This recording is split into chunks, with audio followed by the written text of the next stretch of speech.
The sound of forgiveness. There's a sound heaven never forgets. It's not the thunder or the rush of angels' wings. It's the quiet cry of a heart that finally says, "I'm sorry." Forgiveness doesn't begin with words. It begins with surrender. It's the moment pride falls silent and grace takes the stage.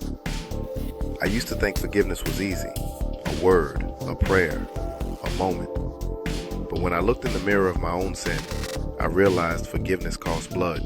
Not mine, His. At Calvary, forgiveness had a sound. It wasn't shouted, it wasn't sung. It was whispered through pain. "Father, forgive them." Those words broke more than chains. They broke the curse itself. And they still echo through every generation, every guilt-ridden heart, every sleepless night. We think God forgives because He has to, but no, He forgives because He wants to. Because mercy isn't His obligation, it's His nature. Maybe you've been carrying what He already carried, still confessing what He already covered, still crying over what He already called finished. Forgiveness doesn't ignore what happened, it redeems it.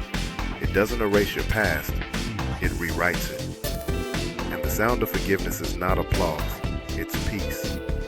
It's the sigh that escapes when grace finally sinks in.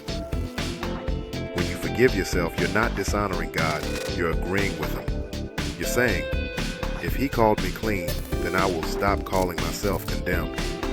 Because every time you receive grace, heaven hears that same sound again.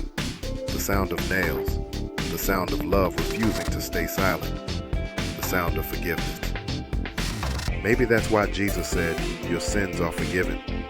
Not because the crowd understood it, but because the soul that believes it finally breathes again.